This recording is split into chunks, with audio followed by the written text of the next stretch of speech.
ছাত্র দলের কোনো কিছু হলে আমরা কিন্তু ভয় থাকতে পারি না। আপনারা কেউ ভয়ভীতির মধ্যে থাকবেন না।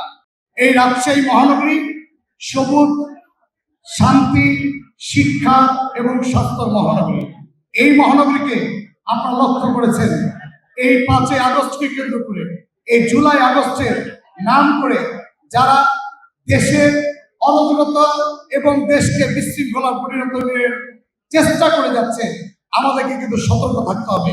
আপনারা লক্ষ্য করেছেন, বাংলাদেশে নতুন গণতন্ত্র ফিরে নিয়ে আসার জন্য, বাংলাদেশকে নতুন বিনির্মাণ করার জন্য মানবতার ফেরিওয়ালা হিসেবে মাননীয় প্রধানমন্ত্রী বাংলাদেশে যখন 18 কোটি মানুষের জন্য তিনি পরিশ্রম করছেন, এদেশের মানুষের ভাগ্য উন্নয়নের জন্য যখন তিনি কাজ করছেন, আজকে ঠিক আমরা লক্ষ্য করছি কিছু বাইরের এজেন্ডা বাস্তবায়ন করার জন্য এদেশে বারবার আমাদের গণতন্ত্রকে যারা বাধাগ্রস্ত করেছে, গণতন্ত্রকে যারা প্রস্তাবিত করেছে, সেই সমস্ত যারা ইসলামের নাম দিয়ে বাংলাদেশের মানুষকে জিম্মি করতে চায়, সেই সমস্ত ধর্মাবলম্বীরা আজকে বাংলাদেশকে অরাজকতা করার সৃষ্টি করছে।